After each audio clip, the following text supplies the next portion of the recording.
Welcome to the LowCarbMD podcast. No one is beyond help. No one is beyond hope.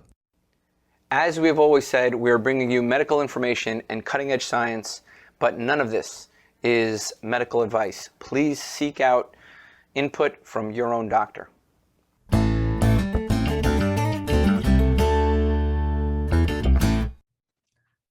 Hello and welcome to the Low Carb MD podcast. This is a dangerous one today. It's just me and Tro. We have no intermediate. There's no one here. There's no guest. It's just me and Tro. It's just like everyone's turning off their radios right now, Tro.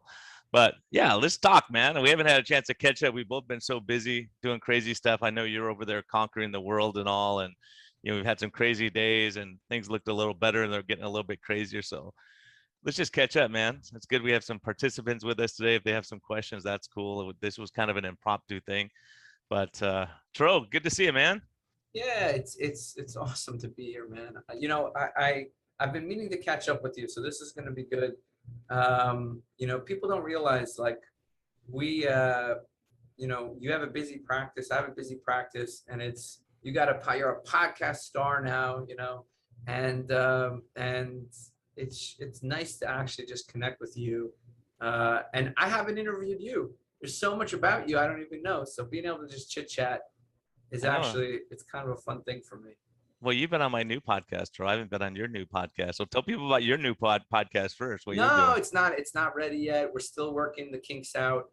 All right. It's gonna be Escaping Obesity. And the idea of the podcast, we wanted to offer charity care for a long time. And we wanted to find a way to bring these stories out and get people to share kind of their struggles and their hardships. So the idea is try to do two birds with one stone. We want to provide free care. Everything that we can do is free. It's not like insurance. It's not that, but it's all of our work. We're going to, kind of just give it away for free, or at least severely discounted. But we're really going to make it free. And the idea is to capture the journey and the struggle and the coaching and the friendship and the learning. I think that's the real thing here. When you look at My 600-Pound Life, they killed it.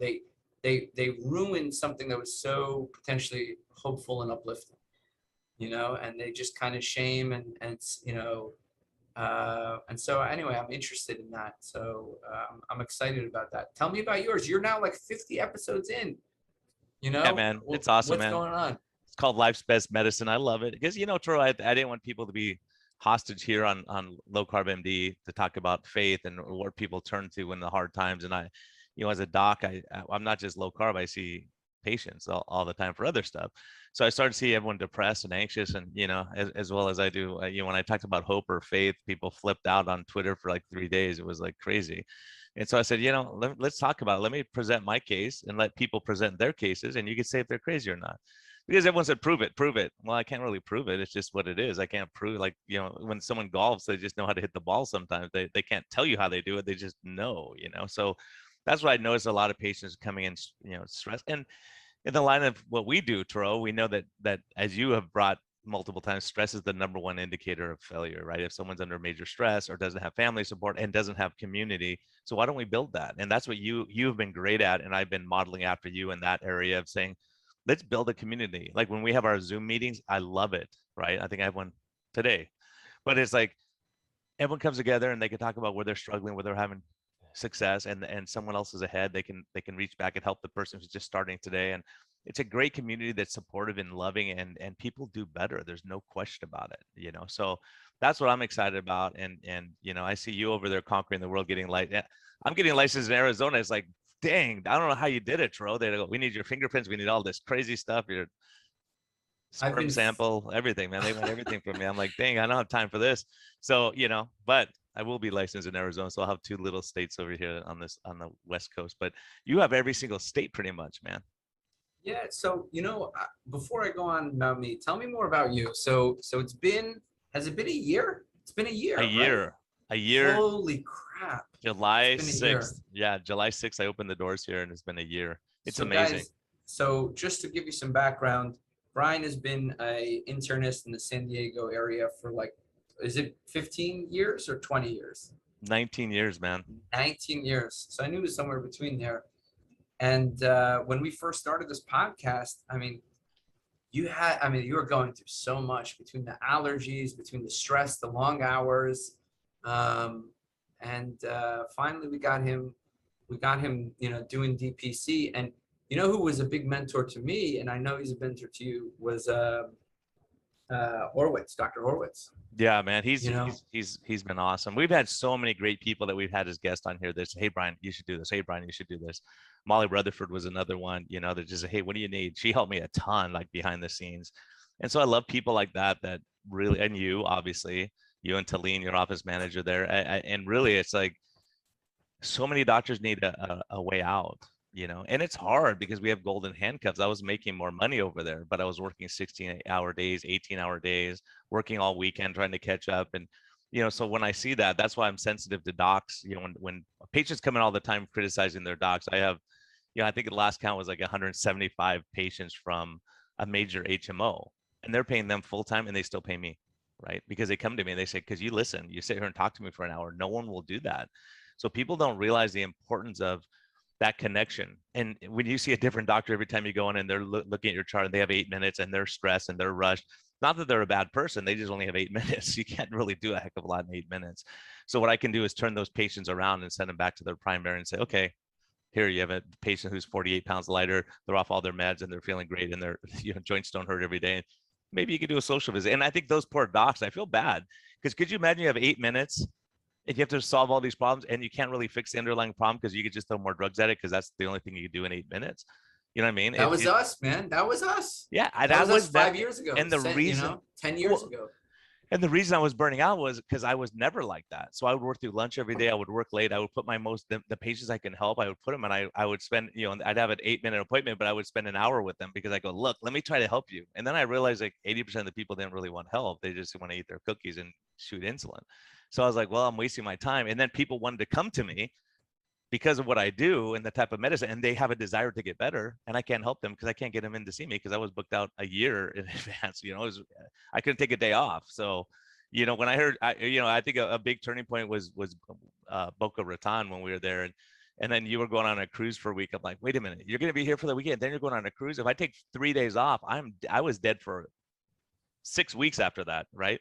And you're like, oh no, they don't bother me because they appreciate me and they just text me if it's really emergent. I could be on the cruise and text them back. I was like, you got to be kidding me. This is crazy medicine. So now I'm doing that, and I just went on a week vacation to Mexico, and I come back and I just walked into the practice, start working again, right? Because if someone really needed me, I could do a Zoom meeting with them in Mexico if I wanted. So that's what people don't realize, how important direct primary care is, because if I have 2,000 patients, I can't do that. If I have 300 patients, it makes it very easy, and I can know you, and we can, know about the grandkids and all that kind of stuff or whatever. I think that's that. The medicine is way more fun now because people are coming in and they're feeling better, and they're like, did you see my weight? Did you see my sugars? And they're excited. Instead of trying to hide it, they're excited to show you. Go, look what I did. Look at this. So, I fasted last week. It was easy, whatever, so those kind of things just make what we went into medicine. Like, I always had to think, why did I go into medicine? Because I had times when I just thought, why did I go into medicine? Like, why am I? And then you have nice patients that make you, I always enjoyed the patient interaction, but the 4 hours at the end of the day doing notes and arguing with insurance companies and all that stuff, I don't miss any of that. Can I ask you something? So it's been a year since you kind of switched over. You said, okay, you know what? I'm going to follow this crazy Dr. Horowitz, Dr. Tro, Molly Rutherford, all these other doctors, Dr. Molly Rutherford, you made that switch. And, have there been any like hardships in the past year? Or, I mean, you make it sound like smooth sailing, No, it clearly wasn't smooth sailing. It's a life learning. I had a partner that I brought in, and it was just it's a hard situation. And this kind of teaches you how medicine, see, I'm in a position from, I'm still paying med school loans, right? I'm 52 years old. I'm still paying med school loans, right? I have gray hairs and beat up and all that. I've been through a lot of fires, and I'm still paying loans. So I brought in a younger doc that she just couldn't, you can't survive on what I'm making now because I'm taking less than I was. And you're trying to support 2 doctors on a new practice. So in retrospect, what I would have done is be in practice for a year or two, establish the practice, bring in someone else, like what you're doing, right? That just makes way more sense than, hey, two of us are going to start a new boat, and we're both captains of the same boat, and you can only make so much doing that. Is there any other hardship besides that? I mean, zero, nothing, zero, right, nothing, yeah, other than having to pay, start up a business, and you buy, you know what it is, buying couches and equipment. It sucks because I bought that nice couch for my waiting room, but no one sits on it because no one waits. They come right in to see me. So I was like, why did I spend so much? I should have just got a really uncomfortable couch, right? So, that's but I have zero. I was just sitting in the jacuzzi with my wife last night talking about it, and she says, Brian, it was the best. You should have done that. You should have done this like years ago, right? And I'm like, yeah, I know. Like she was telling me years ago, she goes, we can survive. I mean, I think having the courage and faith to say, okay, I'm going to change what I'm doing. And I know, it's funny because I know my old partners and friends thought I was nuts. They're like, what are you doing? You're going to do what? You're going to just focus on metabolic health? And however, and in the middle of a pandemic, and I had resigned right before the pandemic, right in January. And then I started thinking, let me tell you, right? Or when it was starting. I was nervous for you. I was like, oh my God. I was like, now there's a pandemic, but yeah, I know you kept checking in on me. You kept checking in, like, are you okay? I'm like, I'm doing it. I think it's one of those things. It's just like anything. When you're going to retire or you're going to quit your job, once you made up your mind to do it, the stressful times, like the time in the boat when you're trying to say, do I go? Do I not do? Do I stay on the shore? What do I do?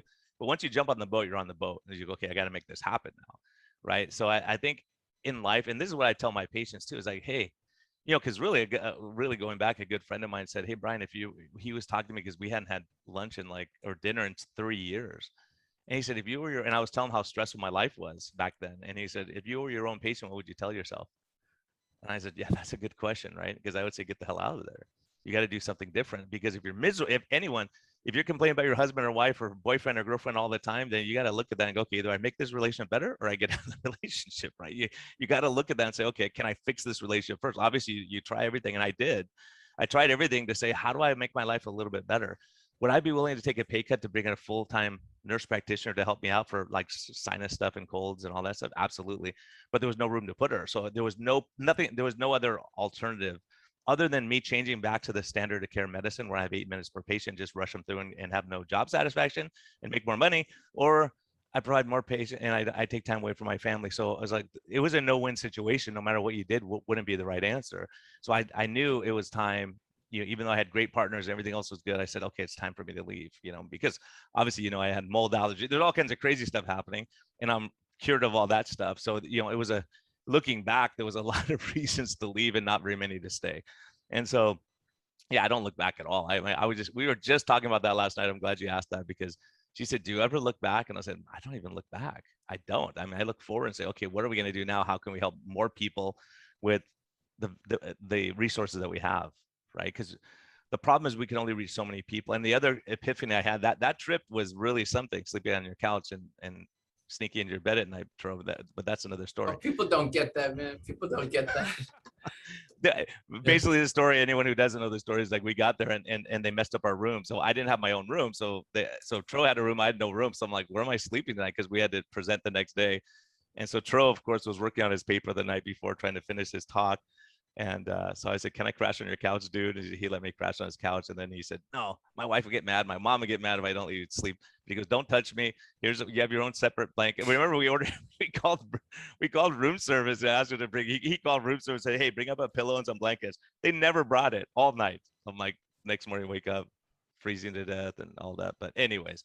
Now my mom's really gonna kill me. See, this was gonna. I knew my this mom was listens to the podcast. She's gonna be like, "You let Brian sleep without a blanket," Your mom knows. Now you got me in trouble. Awesome. You're gonna get me in trouble, man. You're gonna the get me in trouble. Kalayjian families helped me get started and keep me going and everything, man. And they looked at me shaking their head too, like, "You're really gonna do this, huh?" Oh yeah, I'm gonna give it a shot. What is your biggest supporter? I'm curious about Linnell. She's a sweetheart. What has she said about this? Just what journey. I said, man. She's like so happy. She goes, I see you come home happy, because, she questioned me back then.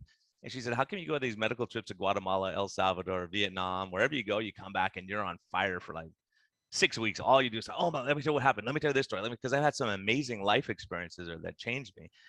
But she said, when you come home from work every day, you're miserable and tired and beat up. And you go, how's your day? Brutal. It was brutal. So I got yelled at by 4 people because they couldn't get in. I got, every night I was telling her my nightmare stories. She's like, why are you still doing that? Like, you don't have joy in this. Like, you love your patients, but it's overwhelming. Every day you come home, you're tired, you fall asleep right when you get home. You don't want to do anything. And so now it's like, hey, let's go for a walk. Let's take the dogs out. I'm getting home. Like, and plus I live, 2 blocks from my house. I mean, I work 2 blocks from my house now. So it used to be I'd be on the freeway when it was raining. I'd wake up and go, oh no, it's raining. I got to leave now. So I'd have to rush all the time because I knew I'd get stuck in traffic because someone's going to have a spin out on the California. We don't know how to drive in the rain in California. So all those things are out of my life now. So I was like, I don't worry about commute times anymore. I go, okay, I can show up now. Like now I would have to be here an hour before, I'd have to leave an hour before to make sure I was here for the podcast. Right. So all those things make a difference. Life, in life, you just realize what matters. And I think, ultimately, as you know, Tro, taking care of people who are dying. And this is why I did Life's Best Medicine, because I've asked people what really matters. You got metastatic cancer, you got a day or 2 to live. What matters? And guess what? Everyone says. No one says, I wish I would have worked more or had more money. I wish I would have commuted farther. I wish they said, look, it's all about relationships, spending time with people, breathing life into other people, helping other people. That's almost universal. I heard hardly anyone say, get 3 Ferraris and you'll be happy. That's what I did in life. It's like, who cares? It doesn't matter. It all fades away. So I think so many people are chasing after that, right? If you get joy and you want to have a nice car, I don't fault you for that. Enjoy it. Have fun if that's your thing. But if it costs you your family and your life and your happiness and you can't live, then it's not worth it.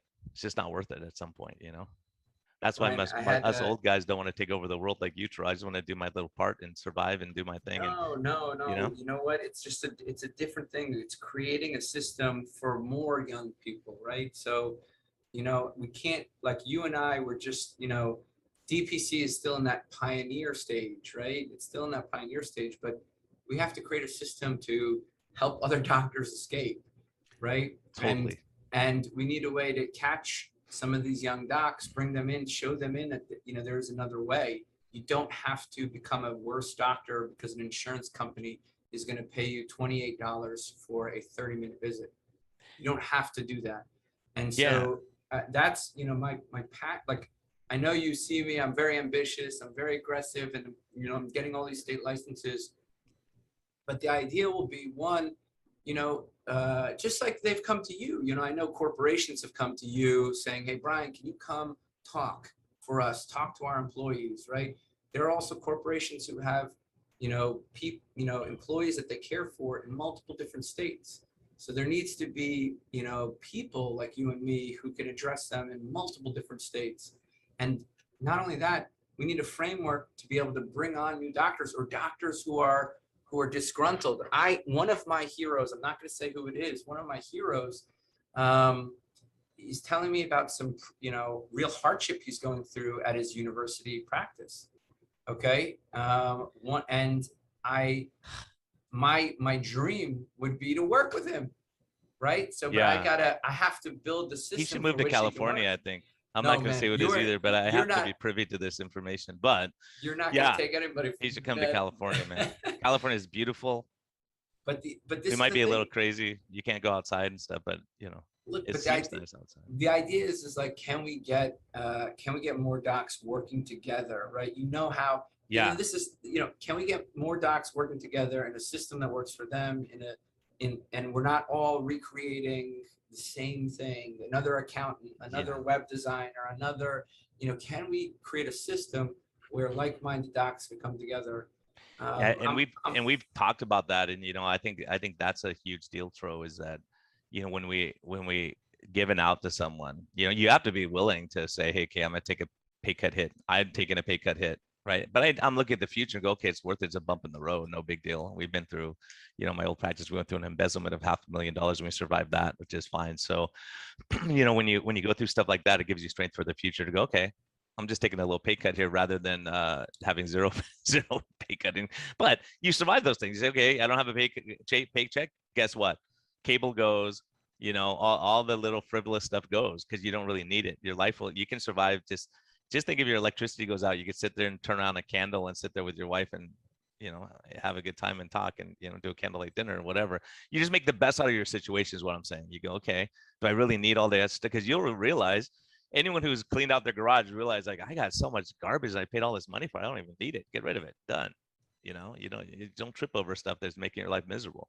So, but what I love what you're doing, Tro, is making this network so doctors, because it happens all the time because of the podcast, people reach out and go, hey, I'm in Salt Lake City. Do you know someone here? Do you know someone over here? Do you know someone in this area? And so it's one of those things where you start realizing, yeah, there's a lot of good people everywhere that are doing good medicine. And if we could tie them together and say, hey, one of us takes call for the weekend, everyone else go and have fun.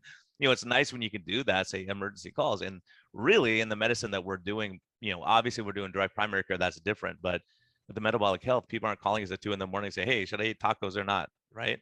Verta showed that, right? Look, so Verta had some amazing data, and I want to switch gears here to, I'm not sure if you saw it. I'm pretty sure you did see it because I think you mentioned about it. I posted it a lot. So Verta showed that they were able to reduce, their patients with type 2 diabetes compared to a large health system. Their patients had 95% less hospital admissions, ICU admissions for COVID, which I thought death rate was like from 4.9% to 0.3%, right? Yeah. Significant. I mean, And 95% ventilation reduction was a huge reduction. So you look at that and you say, guys, this is what we've been saying. You go back and listen to our podcast. We've been saying, look, metabolic health is what is going to be key. And then other thing we're learning this TRPBR2, which comes from visceral fat. So you minimize that, which causes the cytokine storm. You minimize that, you decrease the risk of dying of COVID. So, again, the importance of metabolic health is not about the weight, it's about metabolic health. So when you start looking at that, I have some people who are metabolically healthy, they weigh 300, 400 pounds. And you look at their numbers and they're metabolically healthy because it's not visceral fat, it's subcutaneous. They have zero visceral fat. It's amazing. It's genetic. They're genetically lucky, but not lucky from a cosmetic appearance, but from a health appearance, right? So you can't just look at someone and say they're healthy, they're sick, because we see people that look healthy and you think, oh my gosh, they're terrible. I have a guy, he was just here supporting his wife, Tro, and I got his insulin. I have to call him this morning, 98. His insulin is 98. He goes, I don't need keto, I'm fine. I don't go. Now when I see his insulin, you need keto, right? He's in a bad situation. It should be less than 5 for people who don't know. So anyways, that's incredibly high. It's incredibly high. I couldn't believe it myself. And I see that. I've seen that in people that don't even look that heavy. And you go, oh my gosh, you're in trouble. And then you see the triglyceride, all these things that go together in this whole picture. So I think that's, I think we're learning a lot in Tro. And if we had a ticker for all the diabetes death and they CNN and Fox News or whoever you want to watch for some kind of semi-information, if they had a ticker of all the people dying of diabetes every day, you would be like, oh my gosh, shut down all these restaurants who we're giving free food to if they get vaccinated, right? Because we know, we see that. And so, it's really, a lot of this is perception. A lot of everything is perception. So you have to step back and say, how do I put myself in the best situation? Because you assume you're going to get COVID. So how do you put yourself in the best situation not to die from COVID, right? It's all these things. And it goes back to Ben Bickman again. Look, 5 things really, right? This is all, keep your insulin as low as you can. Number 1, don't run around like a crazy person, stressed out all day and hate the world and be bitter. Okay, that's hold on. Can we talk about this? Can we talk about this? So don't be stressed out and anxiety. If you look at the comorbidities most associated with COVID death, number 1 is obesity and diabetes and hypertension, right? These are the top 3. You don't want to know what number 4 is? Stress and anxiety related disorders. Yep.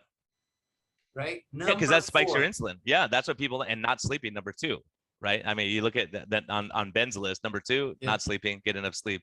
And I was thinking when I heard that, oh my gosh, I'm working 16, 18-hour days, I have to go see my wife, I have to go sleep. And then next, eat real food like what we're talking about, right? Don't smoke or drink to excess, exercise regularly. Those are it. That's what you can control. And what do? Lock up everyone and do exactly the opposite of all those things, right? So we put ourselves at bigger risk by sitting inside, fretting all day and stressing and not sleeping and watching the news 24/7 and thinking it's going to sneak under our door jamb and kill us. So that was and staying out of the sun. Vitamin D3 is another one that's been shown to be helpful, right? So, and that all ties in with metabolic disease. And so I think you have to step back, and that's why your vision, Tro, of saying, hey, we got to change what we're doing. So I think now, unfortunately or fortunately, a lot of people are just disillusioned, because what I've learned in the last year and a half is that a lot of doctors who work for big systems have their hands tied. They can't talk about what they are seeing because they'll get fired, right? They'll get fired from their job because they go against the party line. And that's a hard place to be when you're thinking, I can help my patient, but if I do, I'm going to get in trouble. What do? doctors are in a tough position. That's why we have the highest suicide rate of any profession right now. Yeah, can we talk about this? Because I don't think, I just want to share with people a little bit about the pressures on doctors. So one of the things that I have critics, right? And even though, No, Tro. even though my children are vaccinated and I routinely recommend vaccinations, including Prevnar, shingles, COVID, I've been called anti-vax. And I think the reason for that, or the reason why people call me that, is because when you're critical of vaccination processes, sometimes what happens is they misconstrue that to think that you don't recommend it. I recommend vaccines very regularly, right? Now, but the problem is a lot of the assumptions we made when these amazing therapies came out, right? When they came out, there was a lot of enthusiasm. The ABIM, the American Board of Internal Medicine, sent me a message. I don't know if you got this message, and they said, please share your vaccine uptake, do your part to prevent the spread of COVID, right? This is what they said. The assumption was doctors are, yeah. And the thing is, as doctors we just take the orders and we do the marching orders, and we don't say, let me look at this data and see if it's accurate or not. As we know from past experience, right? Yes. Well, so the next step was, after that first email, there were the adverse events. We were monitoring them. We looked at the data. There was a slight incidence of, Bell's palsy that we were a little concerned about. Then we got myocarditis. Then we got clots. Then we got, Guillain-Barré syndrome. And so when we're looking at these adverse events, I'm trying to determine, okay, is this going to benefit? Is this therapy going to benefit the person in front of me? What is it doing? And they work marvelously. They reduce the chance of hospitalization by 95%. That's huge. But what we've seen since then is that it doesn't prevent transmission, right? We're seeing a lot of in Gibraltar, in Iceland, in the military boat in Massachusetts with the outbreak, that a lot of these outbreaks are occurring in vaccinated people. And what we're finding is if somebody has COVID, you can still get COVID even if you get the vaccine. Even though you're much less likely to get hospitalized, you can still get it and transmit it. We'll wait for the data. We'll wait for the data to come out. I think there's a lot of misinformation. There's doctors, and I don't know why it is. There's a ton of misinformation. And so that's what's hard. Like you're saying, Tro, that is a sign of a good doctor. You see, I'm an old doctor and I've been around. You look at the risk and benefit of every treatment. So if I send you for brain surgery, I go, there's a 3% chance you're going to survive the brain surgery and a 18% chance you'll survive without getting brain surgery. Okay, I have to present that to you, and then you decide. Okay, I'll take the 18% chance rather than 3%. So I think it's those kind of things when we look at it. And with COVID, the vaccination, here's what happened. We reacted emotionally because we said, we need our lives back. So I'll do whatever it takes. Tell me what to do. People want to go to work. You want to do stuff. And you're like, I just want to do the right thing. Tell me what to do. And that just shows we're good people. And we want to be conscientious. But I'm saying, okay, let's look at, see, what you have to do is look at the arguments that were made. Does it do what we think it does? Does it prevent hurt? Yeah. Does it's it perception. It's perception rather than the reality, because the question becomes, and this is the big one, I think the biggest thing, the biggest malpractice that's happening right now, really honestly, looking at all the data and everything, if you say, okay, leave vax out of it for a minute. If I had it already, if you look at the data, 99.9x, whatever, depending on your age, comorbidities, all that survive. So say we have 1 million people survived it already. They have natural immunity. We don't have anyone talking about natural immunity to any extent or pushing that. Because you say, if I have natural immunity, for instance, if I had chickenpox, would you give me the chickenpox vaccination after I had chickenpox? Of course not. No. What we do is there's no value to that. So all you have is risk and no benefit.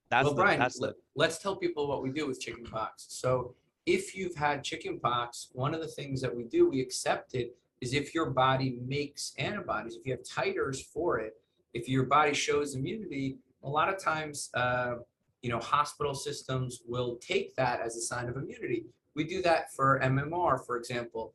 There are some people, especially the older doctors, who never got the MMR, but they got measles or mumps, and they can show immunity to that. They can show titers to that. And if they show antibodies to that, that's considered acceptable. What we've seen with COVID is the schools that are mandating it and the corporations that are mandating are saying, we will not accept any proof of infection or immunity. They're saying, you must get the vaccine. I think that's a problem. It's a massive problem. It will be a legal issue because they have no ground to stand on. There's data. As a matter of fact, Cheryl Atkinson did a great, if anyone's interested, it's called COVID-19 Natural Immunity Compared to Vaccine-Induced Immunity, the definitive summary. And she goes through all the study. If we follow the science, you have to look at the science, not your emotions and how you feel and what you want. And we don't have that luxury because as a doctor, if I recommend a treatment for you and you die from that treatment and you really didn't need that treatment, then I'm committing malpractice. So as a physician, we have to step back and say, okay, if you're a 12-year-old kid, what's your risk and what's your benefit? People don't know this, and you may not even know this, Tro, but there's a new diagnosis code in the ICD-10 now. It's called a MIS-C. People can look it up. It's multi-system inflammatory syndrome in children. And we're seeing 40 deaths reported so far and multiple cases, over 6,000 cases. This is as of a couple of weeks ago. But this is something absolutely new that was a result of vaccination. No one talks about that. So that's not anti-vax. It's saying, hey, this is something that can happen. So for instance, if I'm selling you a car, I can't just tell you all the good qualities and you say, well, what's the safety record? Well, we're just talking about the good part of this. You have to look at both sides of it before you buy the car. You want to know all the information. So my job is not to sway you one way or another. I just have to say, look, here's the risk, here's the benefit, right? In your age group, like you just posted something yesterday, you have a morbidly obese person with multiple risk factors. You say, I recommend a vaccination for this person. Yes, appropriate.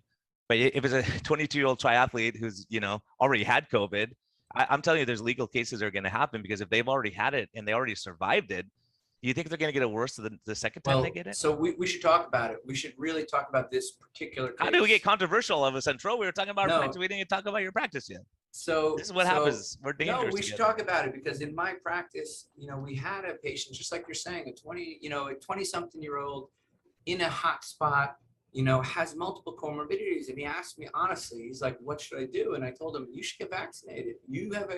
Your risk is high. The risk of the adverse events seems to be about 1 in 50,000, 1 in 100,000, somewhere around there. Maybe, worst case scenario, 1 in 10,000. If you get COVID, given your multiple comorbidities, you may be at a point where that you would benefit. I told him I would consider it if I were you, but the reality, just like you said, with that triathlete who had an exposure, right? A young kid, a triathlete you brought up who had an exposure means they have some immunity. So now when they take that vaccine, all they're getting is adverse events for very little efficacy, right? For very little chance of seeing an improvement. Yeah, yeah, exactly. So you look at the risks and benefits. For instance, Tro, if anyone listening, go to Life's Best Medicine and listen to an episode with Brandy McFadden. She's an advocate. She went and got vaccinated. Basically, her story, she already had COVID. She got vaccinated. She became quadriplegic. And she went through all kinds of stuff. The hospital, everyone said, you can't talk about this. And they put pressure on her. They kicked her out of the hospital system. You're not welcome back here because you talked. And she's saying, this is what happened. This is my story. And she got taken off Facebook, all social media for trying to share her story. Say people need to know this is, and she's very reasonable saying, this is rare. It does, but the fact that, and she already, her titers, when they checked, her titers were like through the roof that she already had immunity. So there was no benefit to her of getting the vaccination in her case. Right. Yeah. But no one said, hey, there's a possibility, but they knew this going in. And that's part of our responsibility. Just like everyone knows, whenever there's a new drug on the market, if they do a commercial that you see these happy people dancing, and at the end, you could crap for 7 weeks. You could have all these problems. You could go blind in your left eye. You could have all this stuff. Can I ask you a question? You've been practicing for 20 years. Okay. 20 years. What is the common thing most doctors say? And this is most doctors, when a new drug or treatment comes out, what is a common thing they say? Are they an old guy like me says, let's wait for a little while and see what happens. Let's give it 6 months. I'm not going to put you on it first because you're a guinea pig generally, right? Because there's so many things, what they call it post release or whatever, that people get all these side effects. There's tons of drugs that have been taken off the market because they were killing people. So I don't want to take that chance for treating something that's mild. If you want me to treat your, toenail fungus and it knocks off your liver, I don't think that's a very good risk benefit ratio, right? Yeah. So there's certain things you look at and you go, okay, if you have metastatic cancer, do you try the drug? I think you do. because what else do you have to, you give it a chance. But if it's something that's a minor annoyance and you could end up with major stuff, I mean, and I think that's part of the part of the reason, and really when we go back and reassess, what's going to happen is people are going to be very, very upset, and there's going to be a lot of lawsuits happening. The reason I say that is the standard of care was poor at the beginning. We were doing crazy stuff we were just panicking. We didn't know what to do, and I get it. But you have people like Pierre Corey, who stood up, Dr. McCullough, who's now being sued by Baylor for speaking out. But he was talking about saying, hey, I'm using steroids and no one's getting on a ventilator. We're having good outcomes. And they were using certain medicines and they were having good outcomes. So when you see good outcomes and you're in the middle of an emergency situation, you go, okay, you do what you do. Right? You have to do what you can to save that patient in front of you, because you don't want to watch people die. But some of the meds that they were using were causing kidney failure. They were causing heart failure. They were causing problems on top of the virus, because viruses aren't known to cause kidney failure, but vancomycin will, right? And remdesivir will. So when you start treating it for stuff, your cure could be worse than the disease sometimes. So I think now we're stepping back because we're realizing, we're learning, hey, it was the immune response. It's this big inflammatory response that caused the pulmonary edema and all this stuff that killed people. So the type of medicine we're doing, we say, look, I have people that I say a year ago, I would recommend the vaccination. Now I'm looking at, they're metabolically healthy. Their insulin level goes from 68 to 2, right? They're fit. They have zero visceral fat. So, say, hey, here's the risk, here's the benefit. That's my job. I think that's the other part of this is that, look, we want to be a help. We want to prevent as much disease as we can. And we're trying to do our best to just read the data, keep up to date with the data so we can make the best judgments for people. And the fact that we have just a little bit of caution and a little bit of desire to just look and see what happens. I know it's a public health nightmare out there and people are scared, but our job is to try to stay level-headed, look at the evidence, and that's what we're trying to do, right? It's like it's just a little bit of caution.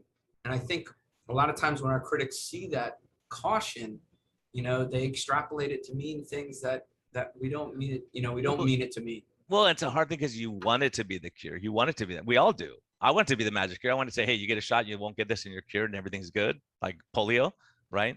So those kind of things you look at and you say, okay, yes, I want it to be no matter what I want, I have to look at what it is. Well, can you tell our listeners about the last shingles vaccine, not Shingrix? Remember Zostavax? Yeah, it's gone now, right? And we forced on everyone and then it didn't work. And then you don't get as much of an immune response when you're older. And so, some of the pneumonia vaccinations are saying the same thing. It made no difference, really made no difference. So you go, okay, you can get the shot if you want. It's not going to hurt you probably to get the shot. So, it's one of those things you look at it and it's, but the thing is people have to look at the numbers and you can't be emotional. Our job as a doctor is to look at the numbers and be a scientist for a minute, right? Put the emotions out of it, because the reality is if I have a 22-year-old kid, I have to look at the numbers and go, what's your chance of dying of COVID, right? Tro, all comers off the street, if you're 22 years old, your chance of surviving COVID is 99.9x. 99.9. Yep. So if I look at that and I say, okay, how much of a survival benefit do I give you? If I, instead of 99.9x, 99.999x, I mean, when you're at that level, it's like getting hit by lightning. It's not that common. So I think the same game was played with a lot of drugs on the market. They go, look, it's increased survival by this much. It's just like saying, if you buy 2 lottery tickets, you're twice as likely to win. So we're going to charge you more for that second one. Here's the other thing, Brian. I mean, since the vaccine was first given emergency approval, and it looks like it's going to be given a full approval very soon, we've learned a lot. We've learned that full dose anticoagulation even in mild cases, improves mortality. We know that in severe cases, aspirin, can improve mortality. We know that steroids improves mortality. We know in severe cases to give remdesivir, and in mild to moderate cases, there's no indication for it. We know that in certain cases, antibodies are needed. So I think also what's happened in this time, as we've seen, like the promise of this vaccine of potentially preventing herd immunity, is that as those promises we're seeing aren't as true as we thought, now the therapies have gotten better and better. So I think we're coming to this point where, our public health, these are the experts, right? The CDC and all these public health, I'm an epidemiologist, they're experts. I think we need to evaluate, can we do a better job treating people, particularly when it comes to the young and healthy population. I think the older and multiple comorbidities population, just like they did with the flu shot in 2011, is pretty much indicated for 2 and younger and 50 and over, right? Before they switched that and said everybody 6 months and older should get it. The idea was, let's protect the people at the highest risk category. Since every year we have to put out a new flu shot, we may not be able to anticipate the adverse events that they have first said, let's just give it to high risk groups. In 2011, that changed, right? That changed, and they said we should give it to everybody. Doctors like me thought that maybe that's not the greatest idea. Other doctors said, in terms of public health, this is a great idea. But I think we're in the same scenario with the COVID vaccine. We know this virus is going to change. We know that the efficacy may change for the vaccine, and we know our treatment is going to get better and better. So do we need to reconsider this path? Well, and I think if we say we have to follow the science, we really do have to follow the science. We have to look at the studies, not your emotions. And that's where we get screwed up a lot. Because really, if you look at it, and we say, yeah, common sense is the masks work. Well, let's look at the studies, see if it made a difference. I have 4 ER friends, 4, right? None of them got COVID. They worked a year and a half. They worked a year and a half in the hospital and never got COVID. They probably got vaccinated, though. Now they got vaccinated and got COVID. Now they're saying, well, it's the unvaccinated who gave it to me. How do you know that? You're wearing a mask, you're wearing all this. So the question becomes, if you use logic, and that's where I think we're falling down, is you say, okay, for instance, college student, do I believe the masks work or not? If I believe the mask works, why do I care if you're vaccinated or not? If I believe the vaccination works and I have 95% of my people vaccinated, why do I care if you're not? Because you're putting your own life at risk, right? If you get sick and die, then if you decide to smoke, then that's on you. It's not on me. It's on you. That's going to affect you. It's going to affect our healthcare dollar. So I think there's a lot of this stuff when you start stepping back, you say, okay, if I'm vaccinated, am I protecting you? It's am I at decreased risk of having severe outcomes? Yes. Yes. Right? Yep. Maybe. Exactly. Possibly. But are there long-term side effects that we don't know? Yes, we don't know. Because we don't have the long-term data yet. So people say there's no danger of anything. They're full of garbage, right? Because we all know that any drug we use, aspirin can cause problems. And so I think there's a lot of stuff we have to step back and say, and I'll tell you the other thing from in my practice, what I've noticed, and I think this is part of why we're seeing a resurgence, is tons of people got vaccinated and they were told you can't get it if you're vaccinated. It's not true. It's never. That's not true. That's a lie, right? We need to protect the people out there, and we need to improve the messaging out there. And I feel very strongly about this. The vaccine will reduce your risk of severe illness like ICU admission. It doesn't prevent transmission. So please, if you're taking the vaccine under the idea that you're going to protect somebody else, if you really care about the person you're protecting, let's say mom has got cancer or dad has got autoimmune disease or somebody has a kidney transplant, please wear an N95 mask, distance yourself from them. Even if you have the vaccine, it's a false sense of security. We saw in Gibraltar with 100% vaccination rate that there was an outbreak there. We saw on the naval ship that there was an outbreak with 100% vaccination. We saw in a cruise ship recently, and I'll tell you the other thing that's a false sense of security, and this is, in my opinion, one of the biggest problems we've had is if I test you and you're asymptomatic, none of the tests on the market are indicated for asymptomatic people detection. So what's happening on cruise ships? They're saying, okay, we're going to keep everyone safe. Everyone's vaccinated and checked before they get on, right? This just recently happened.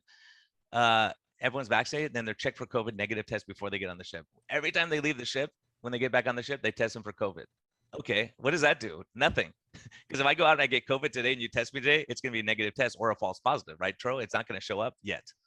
So it's all for perception, not for reality. That's a problem. It's a false sense of security because that person gets on, they got exposed to COVID, they get on, then 4 or 5, 6 days later, they get sick.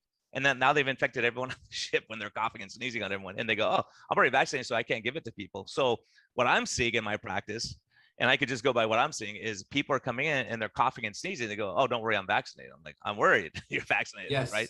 Yeah. I have natural immunity because I had it. So I'm like, I'm not worried about me, but I'm worried about my staff. You can't just come in coughing. But what's happening is people who haven't had the vaccination are thinking, uh-oh, I'm sick. I'm staying home because I don't want to risk giving everyone COVID if this is COVID. So I think there's this false sense of security that's causing more problems because people think they're fine and they're not. I think the problem here is just it's been a communication issue, right? We're like, you and I, at the end of the day, we're talking like to colleagues, and we really try to communicate in a way that elevates the intelligence of our patients. And sometimes I think the way that public health messaging is they're trying to be coercive, save your loved ones, that's not true. Yeah, yeah, and that's what they're doing. Yeah. You don't want to get long COVID. We've never tested that. Right? It's a great idea to believe that you can get the vaccine and prevent long COVID. That's a really awesome idea, right? But it's not been shown. So I think we just have to be clear to people that, hey, look, this can help you reduce your chance of going to the hospital or being admitted to the ICU. This is what we know. There's a lot we don't. And you have to say, show me your data too. Show me the data. I'll trust you, but show me your data that 99% of people are unvaccinated that are being hospitalized. Every hospital I know is not saying that. As a matter of fact, some are saying the opposite. It's changing. But that was whoever was saying that was giving misinformation. So the problem is if you question that, you are giving misinformation for questioning what people are saying. But just because everyone says it doesn't make it true. Yeah, in Israel, I think the newest data out of Israel that I was looking at showed that about 2/3 are vaccinated. They have about a 70 or 75% vaccination rate in Israel. And I think the newest data that they put out was about 2/3 were vaccinated. So again, so it's about the same ratio of people. It's about the same ratio of people. It's the same ratio. So it's not making a difference in hospitalization. So when you say 99%, that's hard for me to buy based on all the studies I'm seeing. Well, so now the idea that's getting thrown around in public health is maybe there's a waning efficacy with the vaccine, and they're talking about boosters. We don't know. We're like, I don't know. I'm not an expert. Yeah, I wish I had answers. That's the honest answer. And that's what I have to tell people. I don't know. People will ask me long-term consequences. I don't know. Here's what people are saying. I don't know. Because I don't have data. And anyone says there's zero risk long-term is full of it because we don't have data. I can't tell you the car you're buying now today is going to be good in 20 years. I don't know. It could break down next year. I don't know. The same thing goes for infection. I mean, we know certain viral infections have long-term consequences. So we I don't know what happens with long COVID. I don't know what happens with long COVID vaccine. We don't know. Right. So I think what we need to do as doctors and a profession is say that more. Like, we don't know, we're being cautious. We want to, we just want to look over things, think about things. And I know some doctors and society and governors, they just worry about cases. And so they want to do things in the quickest possible way, with coercion and incentives. And I just think to myself, just hold on. Yeah. And I think we have to be honest. We have to be honest and we have to say what we're seeing. I think that's the important thing is being like Tro, you and I talked about stuff way back when we said, hey, I think we're seeing people like they're doing better with drug addiction and alcohol and pornography when they're on low carb. What do you think? And we have this discussion. We're saying, I'm seeing this. What do you think? And people say, you guys are crazy. You can. And all these studies are coming out confirming what we said. We saw it. And we commented on it. We were just we weren't saying this is causative, nothing. We were just saying, hey, we're seeing this. Are you seeing this too? Yeah, me too. So I think that's what we have to do as doctors, say observation. And right? that's where the power of that. Yeah. Yeah. And that's where this is so dangerous because people are afraid to say something like that now. Because had we have said that now in this climate, we probably would have got canceled and said, these guys are crazy. They're giving bad information. But back then we were right. Right. So I think it's one of those things. It's not being arrogant, it's just saying we were seeing it. You don't have to be that smart to see something. Go, hey, this is weird. I'm seeing these guys doing something.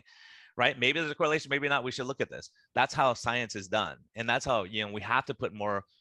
Do you think I trust a frontline doctor who's treating COVID patients in and out every single day more than someone who's sitting at their desk at the CDC? I trust the frontline doctors more. I just do. Because I know how it is. I know how studies work. I know how biased studies happen. And so when you start seeing this, you have to step back and ask yourself, like common sense wise, why do we have these fraudulent studies on ivermectin, hydroxychloroquine? Why? Who spends money on this kind of stuff and you're using 10 times the normal dose and you're doing stuff that's crazy and you wait till someone's on the ventilator, then give it to them? It's useless at that point. That's like saying, you're going to treat shingles after they already had their rash all over the body. It's already too late. That's the immune responses that we're seeing. So I think there's a lot of stuff like that where you have to step back, and it's hard because we're generally decent people and we want to give people the benefit of the doubt. And you think some of this stuff would have to be really evil for it to be happening. You really have to think those ways. And it's hard for us to put those things in terms of saying, hey, if I can save someone's life, I'm going to do everything I can to save that life. That's what we're called to as doctors. Yeah, I think, part of this is it's such an amazing time, a scary time. I still work They just asked me, Brian, last week to come work in the hospital. They needed it. And Yeah, I of course remember I said, that. absolutely. I would never, in a time of need, when they're seeing more COVID cases and they need help, I'm the one to sign up. When I was after surgery, I could barely move my arm. My colleague, a friend of mine, said, come look at what we're doing, see if you could get another testing site up by you. We're going to need this. This was March of 2020. And I'm there with a neck brace, unable to move my right arm, full, not as much as I could get into PPE. And I'm just observing so that I can be of service to my community. And it's hard for me to see people say, Tro, these comments of yours are, they're bordering on anti-vax. We're not anti-vax, guys. We're just looking to just think critically, think things through, talk out loud, be educated, learn something we don't know, and I think that people need to just and share what we have seen, share the observations that don't make sense to us.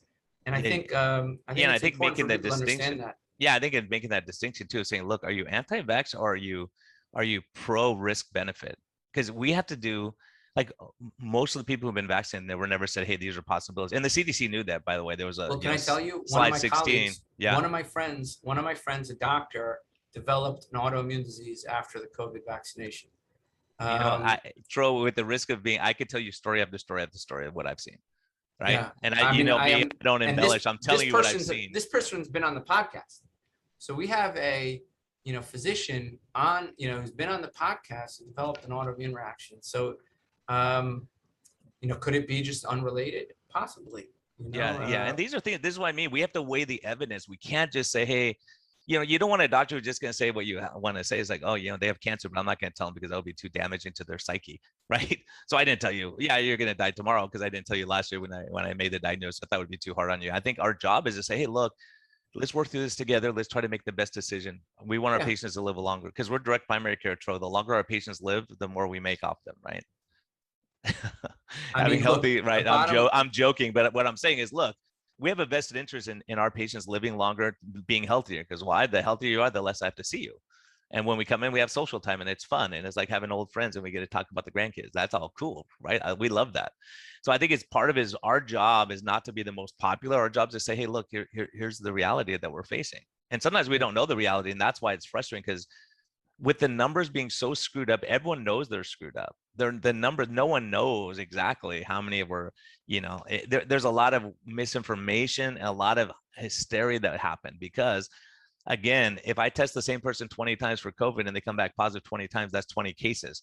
But I want to know how many sick people are in the hospital. I want to make sure that we have enough ventilators. I want to make sure we have enough ICU beds, right? And that's what's critical. But all these threats that happen, you have to think critically. If I'm running a hospital and I'm saying this big, huge wave of people are coming, but I don't make a mass unit, I don't get other resources, I don't start pulling in resources, I start questioning that person's integrity. Because if you really believe that's coming, like if Noah believed there was a flood coming, he built the yacht, or the ark or whatever, right? So if you think this is coming, you make preparations. I don't see preparations being made, right? So I think it's those things you have to step back and go, common sense wise, guys, what do we think? What do we think's coming? And the big thing that no one's talking about too is CDC is now saying as of December 31st, PCR testing won't be used anymore, right? And we're still using it. Could you imagine if the FDA said, hey, these planes are crashing, so at the end of the year, we're going to start looking at it. We're going to change out those planes at the end of the year. It's like, well, I don't want to fly on those planes until I know they work. So I think there's a lot of stuff like that that we really have to, because as docs, we can only rely on the instrument we have. If my blood pressure cuff doesn't work and I start treating everyone for high blood pressure because my cuff is wrong, that's not very good. I have to know the data. So I think there's a lot of stuff like that where it's very frustrating for doctors. And I think I've had the least hope and the most discouragement of seeing lack of integrity that I've ever experienced in the history of medicine.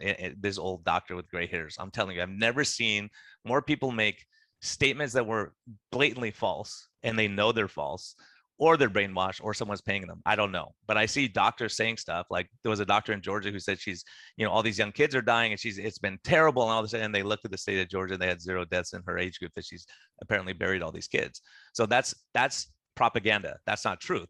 So you go, okay. And then the person disappeared when they questioned her on it. So I think there's things like that where you have to say, look, be honest, don't embellish stories. If I said, hey, every single person on keto was great, no one ever had problems and they're all happy now, I would be lying. right? And so there's some people who say, let's try a new tact. Happening. And then we say, okay, I have to change what I believed. Because if 20 studies in a row came out that said keto was killing everyone, and they were legitimate studies that we couldn't debunk, you say, okay, let's look at that. We got to assess that. Right. So I think there's a lot of things that you have to be able to say, no, just because I said something 5 years ago, it's always going to be true. Well, it may change. You go, look, I have new, just like you're saying, you have new data saying, this Delta variant. Right. And so I think when you start saying, okay, Delta variants cause, okay, my test only says positive or negative. It doesn't say Delta variant, it doesn't say anything on my test. My COVID test that I have sitting in my office, it just says positive or negative. Right. So how do I know it's a Delta variant? I don't know. I just go, well, everyone's saying it's Delta. It has to be. So all these doctors' offices are saying that it's the Delta. How do you know? You don't know without that's like me saying, you know what I mean? You don't know. If I don't check your oil, how do I know you have low oil? I don't know. I have to check it, see. So I have to have an accurate test in order to do that. So I think there's a lot of stuff we have to step back. And when you say, when you make statements, you better have data for that. You better be able to say, when you say that all these cases are from unvaccinated people, what data are you, not your opinion, I need to see data. Because your opinion could be wrong. Just so people know what you were talking about, there was a doctor on social media from Georgia who basically said, I'm seeing so many children die from COVID.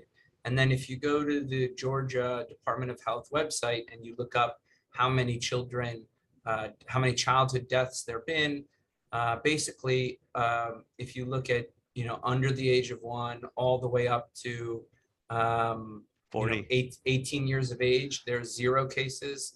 0 cases up to 40 years of age. So they may have looked young. Yeah, no, but there are some, not like very, I think age 18 to 40, there was maybe a total of 4 deaths. And so I think what this person was trying to do, this doctor is trying to do, is kind of get people inspired to get vaccinated. Exactly. By saying, people are dying, but maybe she meant people are sick, which we are seeing now. We're seeing a lot of child hospitals come out and say, look, our ICUs are getting a little bit more full compared to last time. Maybe she was trying to do that, but what she said was people are dying. Yeah, that's propaganda, because you have to say the truth and go, hey, look, I'm fearful that there's going to be more and more frequent. That's truth, right? According to the Department of Health, there was no deaths in any pediatric case, 18 or younger. So, and there was, I think just a handful, 0 to 40 in the state of Georgia. So it's just things like this that make it tough for the public to have confidence in us, right? And then the flip side is, people that are saying that the vaccine is going to cause you to get magnetized, right? Like that's like the, that's the flip side of things. But, I think the communication from doctors has been poor, and I think from the CDC, it's just been terrible. It's just been terrible. We've had a lot of stuff like one day apart. I just posted 2 headlines one day apart. It says, hey, vaccinated people do not spread it. No problem. The next day, yes, they spread it. It's like, what the heck? If I read the newspaper, if I skipped a day of the newspaper, I would have no idea what's happening. So I think there's a lot of that where we can't just make a statement. We have to look at the data and we have to really assess it. And when someone's pushing an agenda, what I do is I sit back and I assess and I say, okay, why do they have this agenda? I always do that. For you, Tro, for anyone I'm talking to, I say, what's your agenda for telling me this information? Why are Brian and Tro talking about this, right? Is it because they make money on people who don't get vaxxed somehow? Or is that, so when I start looking at the hydroxychloroquine docs and the ivermectin, I'm thinking, are these guys dumb or do they really believe? And I saw the passion that they had and they really believe they're helping people. And they believe that short early treatment helps people. As a matter of fact, one of them reached out to me yesterday and gave me some advice that was very, very helpful. And so I think it's very important to say, is this a good doc? Is this a bad doc? Is this someone who cares? Are they have vested interest? I think we have to reassess things and say, what's Brian's vested interest? What's Tro? Why are they telling us this information? I think really you have to look back and say, okay. And again, like for instance, Tro, I mean, the other thing, we started this podcast, like we funded it ourselves and we have no sponsors and they go, oh, they're just rather to make money. It's like, we must be dumb business people if we're doing it for free and we're spending time away from our patients. We may be dumb business people, but that's unrelated, right? Yeah, that's unrelated, right? We're doctors by definition. That's what we do. But I think part of it, when people say, "Oh, they're just doing it for this," like, we don't like how you do it. Okay, start your own podcast and we'll listen to you and we'll see how many listeners you got. The most critical people are, if you look, what I like to do is on Twitter, people who pick on you, Tro, I look and I go, how many followers do I have? 4, 6, 9. Like, okay, I really don't value your opinion that much, right? I mean, if some people are listening to you, then it's probably, but there's a lot of bots out there. It's unbelievable times we're living in, people. I mean, this is something it's really something I've never seen before. You know, good people like Sean Baker get kicked off Twitter, and, you know, Tom Naughton, who's a reasonable guy. There's a lot of people, and you look and say, well, we have to be able to, at the end of the day, sit back and say, okay, Brian and Tro are nuts, but they have a right to say what they're saying, right? Let me look at the data. Are they saying that stuff that's crazy? No, look it up yourself. Look it up. It's all there. It's all public record. You can look it up. So I think it's important that you not be lazy, that you look at the actual data. When they say 99% of people are dying from, you know, in the hospital are unvaccinated, look it up. That's what I do. I look it up and go, is this valid what they're saying, or is this opinion? Because so many times people have given their opinion. We went from 0 masks to 1 mask to 2 masks, 3 masks, 0 masks, back to mask. And you say, why? You have to ask yourself why. I think what some people would say is, you know, the doctors and they're just doing their best, and that the science is evolving. And if that, I think when I hear that message, when people being apologetic kind of to our central leadership in terms of the CDC and kind of the organized messaging, you know, that's fine. You know, we know that they're doing their best. But I personally think, and I know, Brian, you probably agree with this, the messaging should be that we don't know. This is our best guess, right? And what happens when you do that is the coercion and the organized and the propaganda, that kind of just settles down. So, and it's tough to do that in such a emotionally heated environment when literally hundreds of thousands of people are dying. It's very hard to do that. But I think that's what I would want, you know, from our leadership, so to speak, is, hey, look, just let's all stay humble. Let's encourage critical thinking. Let's encourage people to review the data. Let's encourage those discussions. Exactly. You know, I 100%. I want people, like, here's the danger that we're in, people, is if the carnivores take over social media, now all of a sudden, if you're vegan, you're banned because you don't go with the truth. Their only truth is that. If the Christians take over and you're Muslim, you get banned. So the danger we should be able to present my case. I could say, hey, I'm a Christian, you're an atheist, let's talk about it, right? Yeah. And then one of us, and some people are going to look and go, Brian has a good point. Now the atheist has a better point. Okay, I'm going to follow him.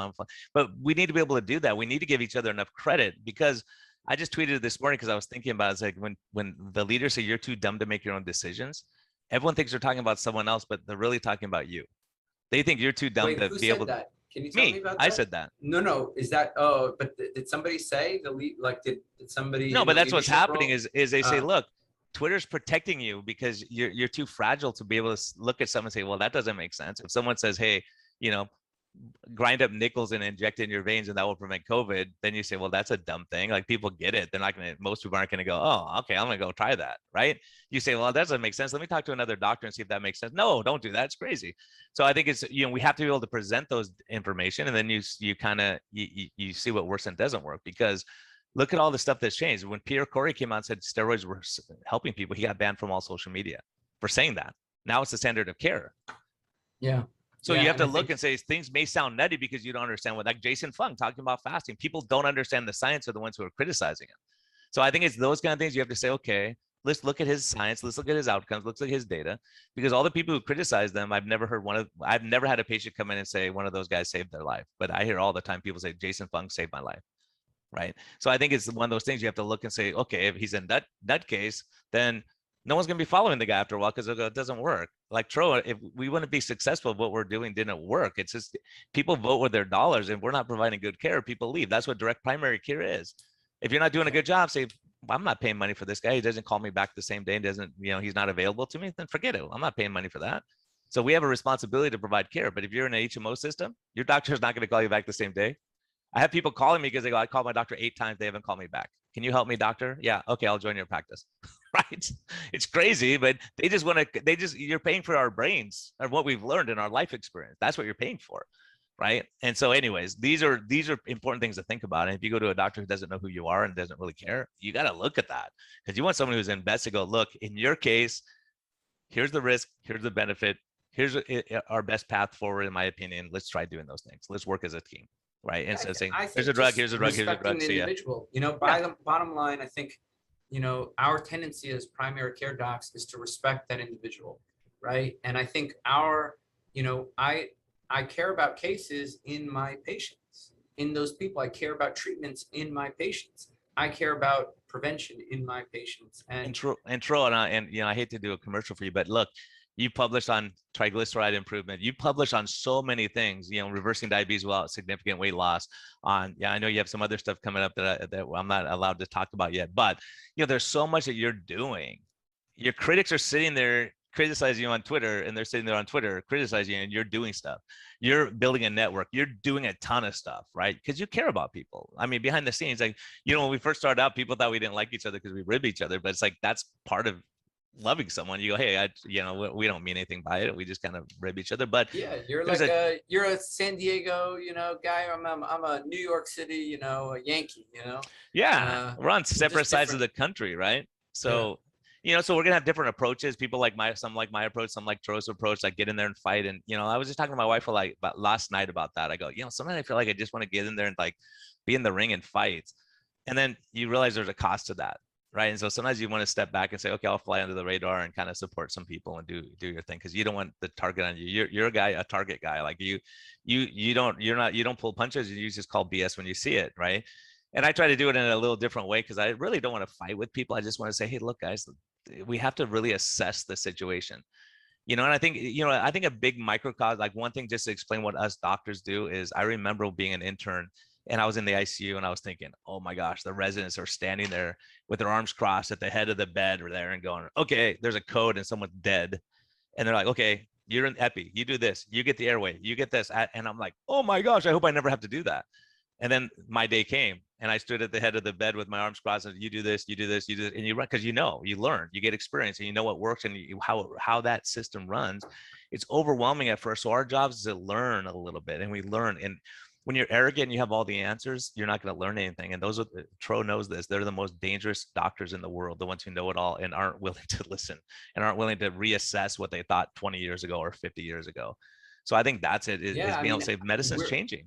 We're going to have a great guest on. So Dr. Vinay Prasad, who wrote the book called, oh geez, was it Medical Reversals? I remember reading this like 5 years ago. Yeah, it was Ending Medical Reversals. So if you haven't read the book, read the book. We're going to have him on. He's a doctor who basically outlines all the things docs got wrong. Another person who's done that is Ken Berry. Lies your doctor told you, right? But this is kind of like the academics version of that. And there's been so many things that we've noticed in medicine that's just turned around. And it's a really interesting time to be a doctor right now. Also a little bit scary.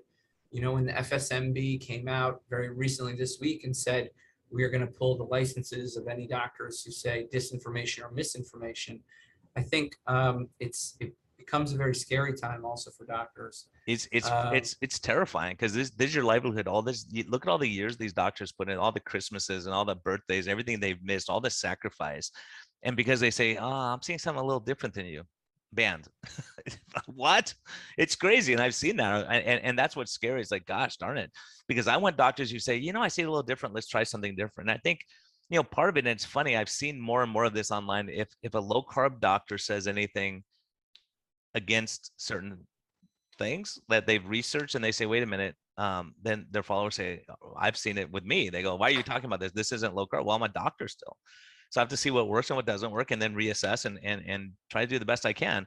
But I can't say, for the greater good, I'm going to lie and I'm going to push an agenda. I think you lose integrity. People will be following.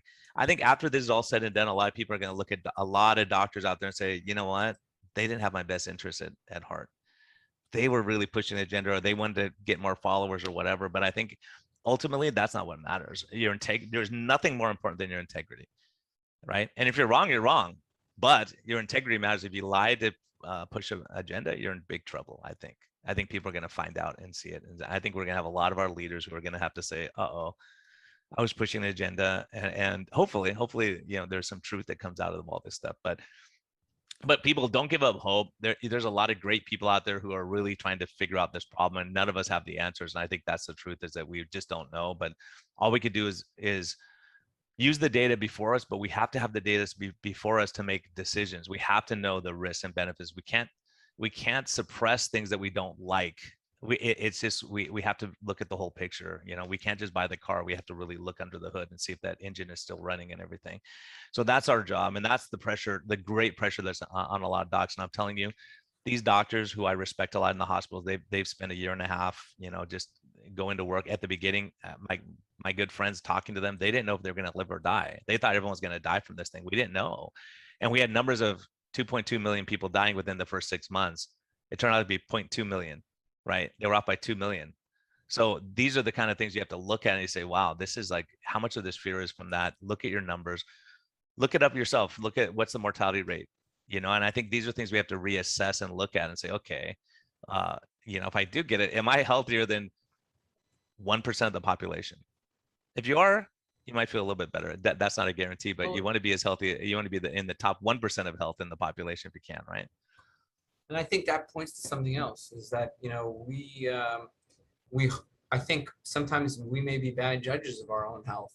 And that's why it's important to go talk to your doctor. Like the young patient I had very recently came in and said, Doc, this is my situation. What do you think?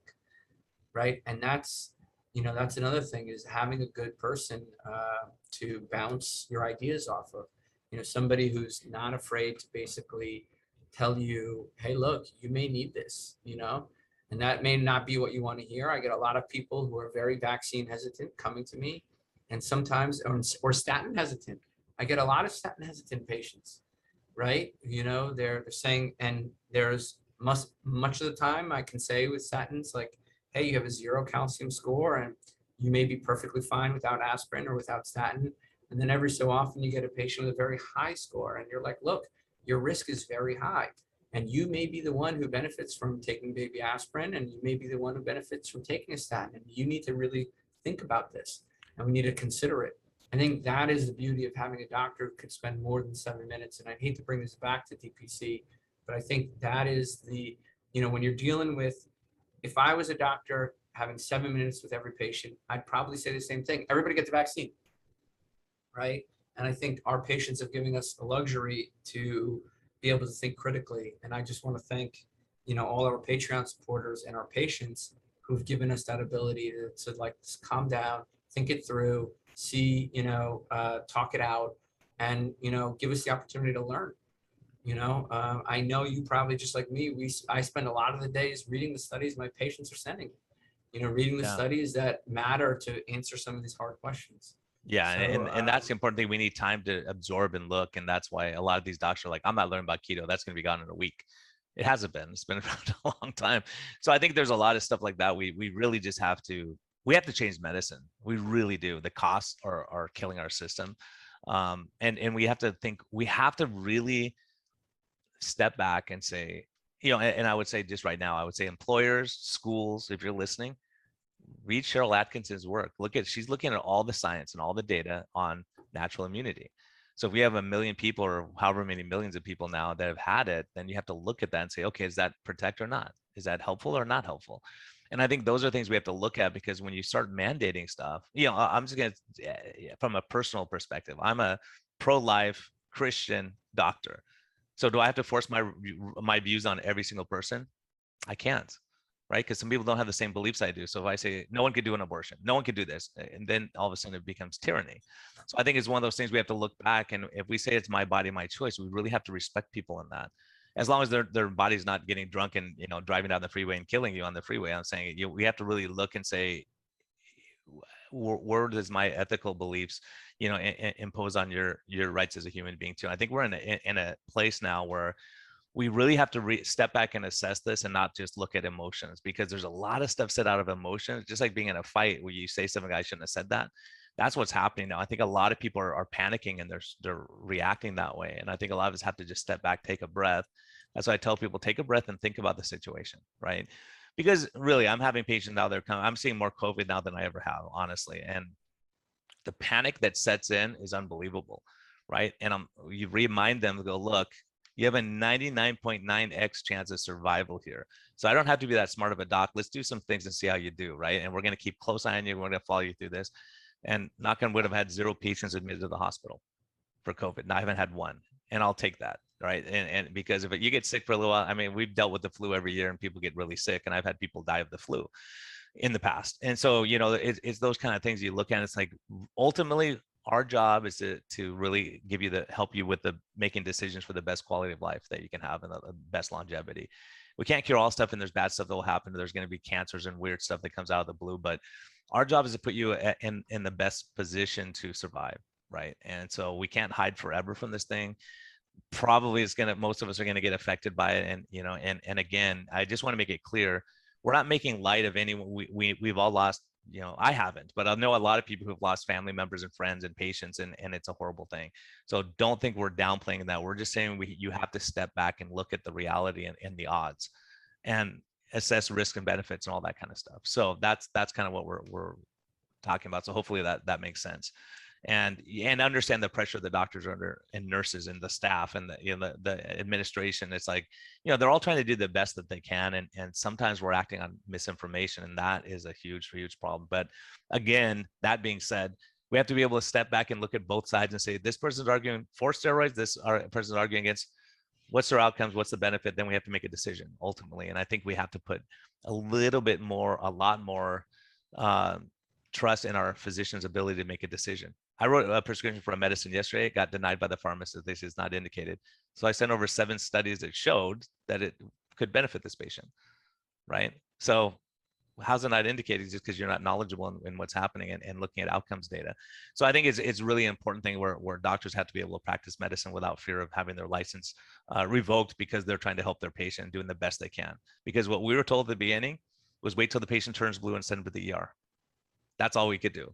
Right now, we know we can do a lot more, and we can do stuff outpatient. There's some treatments and supplements and lifestyle change that we can do to intervene. So that's what we're doing, and we're going to do the best we can. So that's my soapbox, Tro. Brian, one last thing I want to kind of bring to your attention, and this just came out very recently. Was it yesterday or the day before? We're still learning. I think that's the bottom line. We're still learning, and maybe I could share the screen. So this is an interesting study. I don't know if everybody could see it, but this is an interesting study that was published in JAMA. And just to show you, we're still learning about some of these adverse events, myocarditis and pericarditis. And the adverse events kind of reported by the CDC were maybe they're about 1 in 100 or 1 in 200,000. And what they did in this study was they looked at a big hospital system and looked at the cases of myocarditis and pericarditis and compared it to previous years. And they used this difference to estimate the amount of possibly the underreporting that's happening in adverse events. We know that a lot of times they're a little underreported.